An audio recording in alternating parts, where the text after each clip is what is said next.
Good evening, and welcome back to By Any Greens Necessary. I am your host, Melvin Thompson. I'm the Executive Director of the Endeleo Institute, the non-profit arm of Trinity United Church of Christ, located at 400 West 95th Street in the beautiful Washington Heights neighborhood. Welcome back to another wonderful show. I'm glad you've joined us again.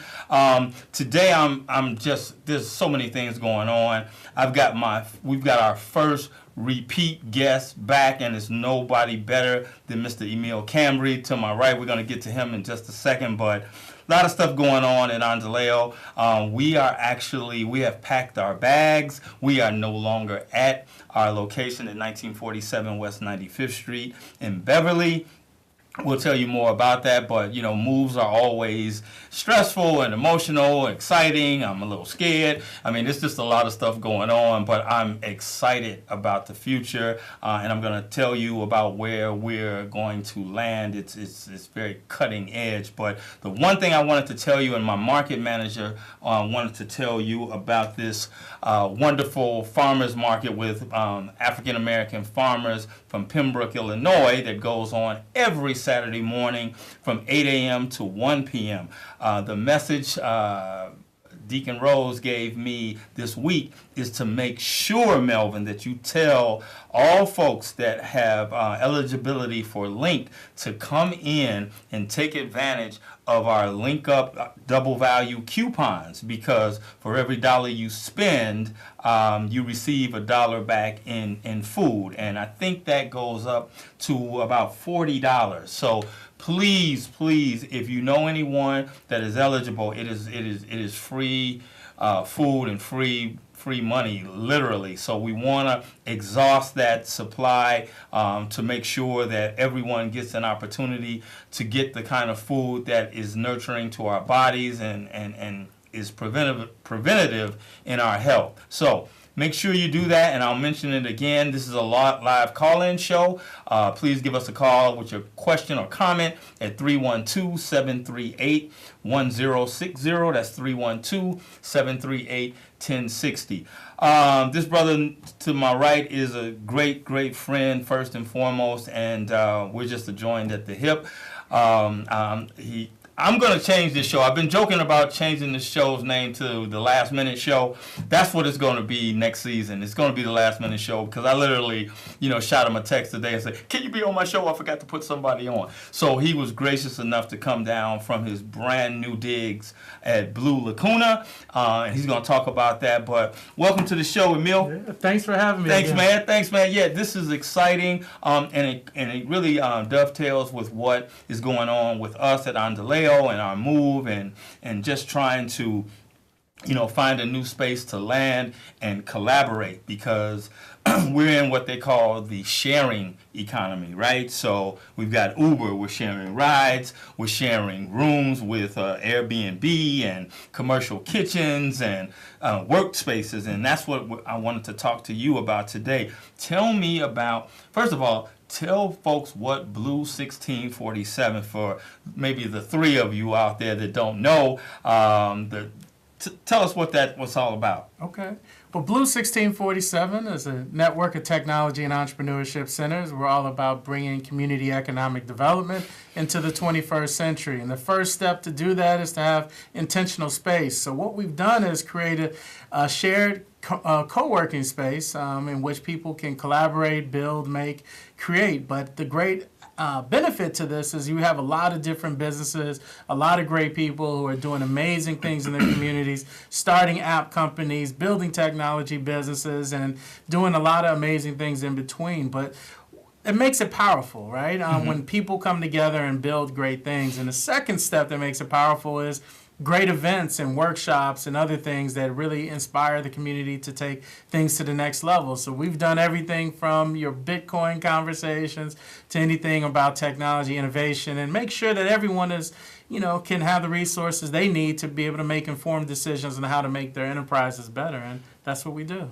It's amazing. You invited me last week, one of the politicians, one of the many that has, asked to tour your space. And we had a candid conversation with one of the gubernatorial candidates. And that was just, to get 20, 30 folks, that are, focused on, African American entrepreneurship and creating businesses and small businesses, to have a platform like that where we can all come together and listen to someone who's interested in leading this city or this state to come and see what's actually being cultivated there. That was just amazing.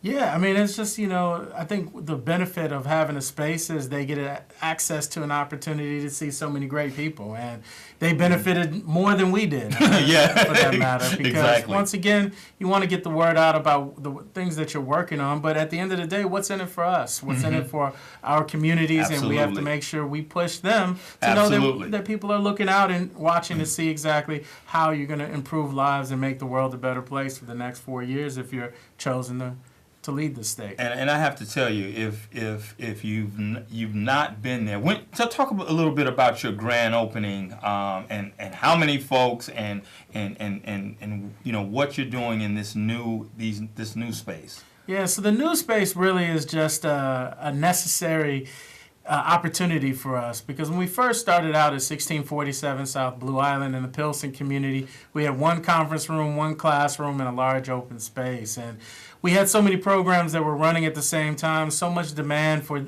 additional programming and additional events, and additional opportunities, that we were just looking for another way to grow and continue to expand our mission and impact more people. And that's what we've done. So right now we're over and partnered up with the Lacuna Lofts Arts family to create Blue Lacuna, which is really just a larger version of what we've done before, but the same culture, creativity, and mission of really making the world a better place through intentional space, and giving a lot of great people who are working on amazing things a platform and opportunity to keep doing that, and bring in mentors and other folks that are highly connected to really help push everybody to the next level, including ourselves. What's funny about it is you're there, and I've been there a few times now, and you just see folks working on projects, and you don't even know what they're working on, but then you start talking to someone, and then you find out you've got like interests, and you can collaborate. I got an email today from grants.gov telling me about a new web-based application for joint applicants. So if you want to partner, you can both actually go on there and submit your application together. So what does that say about the value of collaborative working together? And that's exactly what you get at your space. And it to me, just from osmosis, just being in the same space with like-minded people who, it's really breaking tradition in terms of the office space, right? And so you're not working in that siloed environment, although you could if you choose to. Absolutely. I mean, when you think about the shared economy that you brought up, I mean, do we all need our own cars? Do we all need our own hotel rooms or timeshares? Yeah. You've really changed the game. Hold on one second. We've got a caller. Go ahead with your comment or question. Yes, sir. Yes, sir. I was so happy to hear that the gentleman was talking, and it's for everybody, not just African Americans, like Endeleo is. Because Endeleo only cares about African American people, because I talked last week, and I asked you if there was any chance that maybe one or two stands could be included in all the. And thank you for your call. We've had that conversation many times, and my answer is still the same. We lift up our culture just like other cultures lift theirs up, and we're not going to deviate from that. This is a melting pot of people coming together, but there's certainly nothing wrong with accenting and amplifying your particular culture. So would you agree with that? Absolutely. I think at the end of the day, we need to celebrate our own cultures, and I know I do at home, and I know I do it when I'm out. But at the end of the day, we have to make sure we make the world a better place. There's no question about it. So the whole idea of, have you seen networks come together in your space and collaborate on projects that, otherwise that wouldn't have had the opportunity to? Absolutely. I think the beauty of having this kind of co-working shared environment is really you get a chance to interact with people you otherwise wouldn't. So all of a sudden you have people who traditionally only interacted with the nonprofit community all of a sudden have conversations with people in the tech community and say, hey, this is how we can augment your efforts by being able to provide this solution that we work on, but we'll offer it for free for you because, you're part of the family, you're part of this extended community. But you're able to see that there's one degree of separation, and with that 1 degree of separation, we can bring so many important resources together, because at the end of the day, if a person who is running for governor says, hey, I have to stop by there to make sure that I have this great dynamic conversation, well, we can also do the same thing for corporations, for diversity supplier recruitment opportunities, for job opportunities, and we can do that by making sure that there's a place. And when we all work together, we're all better off. And I think that ultimately, when we do that, a lot of people are going to see that, hey, some great things are going to come out of it. And we've seen countless stories of people and organizations and communities really be able to coalesce around good ideas. Yeah, and the absence of this throughout the city is one of the reasons why, the central location of where you are is so vital, because we just don't have the opportunity to create these things. And I know you're passionate about extending this for the South and West and all these things, and you're in different cities with Blue 1647.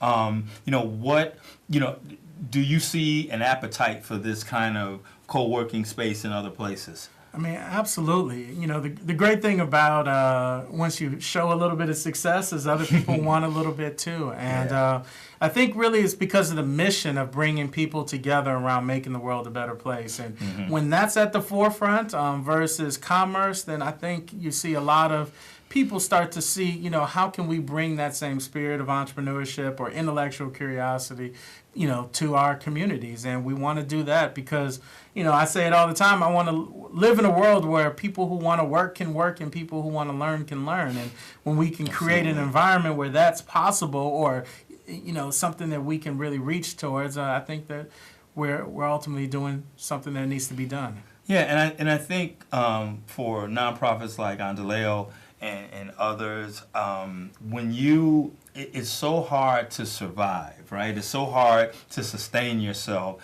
And traditionally, you've had to go hang a shingle somewhere and pay, rent per square footage and all of this other stuff and insurance and all these things that before you produce one thing, you're already kind of like behind the 8 ball. And so this is really something that I think is communal and really is such a I don't think it's something new. I just think it's something that's being reborn that we used to do, particularly in our communities, and now we're coming back to it. Absolutely. I think it's just coming together, and it's necessary, especially when you see unemployment rates the way they are and the lack of businesses in certain communities that we need to see. I mean, we got to kind of come together and huddle up and say, what's the problem? Well, we know that. We've talked about that a lot. But now, what's the solution? What are the ways in which we can come together and use our individual talents and our individual silos, but put it together so it's a big bucket? And I think when that happens, it's just phenomenal. And I've just got a chance, and I just feel privileged and honored to do this sort of work, because I really start seeing the light bulbs go off in the different organizations, people, companies, and institutions. And now all of a sudden, we want to see more of it. And I couldn't be more thrilled to do this work, despite how hard it is. But at the same time, you're really able to see that things are moving in a better direction. And the space itself is just inspiring. It is creative. It's thought provoking. Sometimes you're just kind of in awe of the space. But when I walk through, I see folks focused. I mean, there's a guy, writing a book over here, and then there's someone working on, social media over here, and it just, I guess, once you get there and you find your own rhythm there, then you it's like, but you're in such a dynamic dynamic space. Man, it's you have to come see this. This is a live call-in show, 312-738-1060. I've got Emile Camby, the CEO of Blue 1647, the largest African-American owned tech incubator in the country. How many places are you in now? We're in 9 cities as well as in Haiti as well. So we have some other things cooking in a couple other countries, but it's really about the same spirit of people who want to make the world a better place. They need the skill sets to do it, Sure, and they need the place to do it, and we try to fill those gaps. Can you go over again those 3 components of what Blue? I know them, but for folks that don't know exactly, those 3 areas that you're laser focused on. Yeah, so we work in 3 different capacities. We do a lot of work, and it seems like we do too much work, and it's 5 jobs in one, but it's all for the purpose we're trying to serve. And the first step is we call people development or professional development. It's almost like an immersion into the space of technology, entrepreneurship, innovation. So classes, workshops, events, anything from Bitcoin to a workshop on mobile web development to a class on digital marketing to help your entrepreneurial venture. It's really about classes, workshops, events, and really getting everybody to have kind of a nice solid baseline of understanding of what's out there in this 21st century digital economy. The second step we work in is workforce development. And with workforce development, we're really about trying to get people from where they are to jobs, employment opportunities. And we've had a nice evolution in where we started and where we are now, but we're partnering with companies who say they want folks that are talented, and we have a couple of our partners, one in particular who sends us job postings and says, "Hey, you have anyone in your community who can, who can do this?" And we would love to, shoot it to you before we shoot it to the general population. So we're going to see a lot more of that coming soon, and our workforce development is going to be, I think, the biggest thing that we're known for probably 3 to 5 years from now. Sure. The last phase that we work in is business acceleration and really taking businesses at different stages and help them get to the next step, whether that's hiring an additional employee or get an additional contract, which is why it's essential that we work with elected officials, government agencies, institutions, municipalities, and, just for the private sector as well, to ensure that people have an opportunity to get some of those supplier diversity dollars or get an opportunity to build their own enterprise so that they can employ others, hopefully from workforce development, and really keep that ecosystem going. Because when you see that kind of power of people coming together who are really around the singular principle of making the world a better place, you'll be surprised what happens. What's the range of ages that you see at Blue? I mean, is this, is there just one demographic, or what's the range there? Yeah, so, most people say don't do it youth and adults at the same time. It's, it's pick one and choose your side. And, what we've done is say, like, why not do both? And so the nice thing about the new space is that, our youth activities are completely separate from our adult activities. So we have youth as young as 3 years of age who are doing classes and workshops and all this, all the way up to the age of 17. We have a new program called Blue Studios, which is a full, pre-K to 12 STEM pathway to give folks an opportunity to just learn every part of engineering. So we have 5-year-olds doing chemistry. We have 7-year-olds doing physics. And why not? Because they're doing it in other communities all across the world. So why not in our communities as well? But for our adult programs, I think our oldest web development student was 73 years of age. So that was just phenomenal. But it was an individual who was creating a website and wanted to create the website for their Chinese restaurant. And that's just kind of what we get. And we get a wide array, but it's great people. And, they still care about giving back and inspiring others. And that's amazing to hear that range and that diversity in age, so folks can see and not say that this is just an exclusive thing. It's inclusive, if anything else. And with our double-digit 20% unemployment rate with that group 18 to 24, this is just a wonderful thing. And do you see young people? And you mentioned the companies that contact you about postings, are they looking necessarily for folks with a certain level of education or just a certain amount of talent that they can nurture, or is it a hybrid of the two? It's really a hybrid. I mean, honestly, you have a lot of companies that are growing fast, and this company in particular has raised, I think, $57 million of venture capital, so they're going to be growing leaps and bounds in the short term. So they're just in this talent grab right now, and they just said, hey, if you have someone who's talented, someone who has the skill sets that we've identified, please, have them apply. We'll flag the resume and all that. And in addition to that, we're developing a set of training series just around the skill sets that they're looking for as a company, so we can be one of those major backbones that provide talent. And when you open that up, your pipeline and absolutely, everything needs to be a pipeline or a pathway. That's kind of my new thing, and making sure people know what's next and what things you need to do the step after that. And it sounds like it's a wonderful opportunity for a community-based organization such as Endeleo to get that word out, to get to communicate that these kind of opportunities, because sometimes our youth will think, well, I don't have the skills, because I didn't go through anything, but I can deconstruct a phone or build a computer, but I don't have any formal education, so I can't do that. And so it sounds like a wonderful opportunity, and we've talked about this many times, to reach out to the community and let young people know about these opportunities, because they are it's a new model for what talent looks like now. It's not all this cookie cutter education based thing, and then you have to get this degree, but there's more hands on to it. Absolutely. I think ultimately folks are looking for, you have some companies that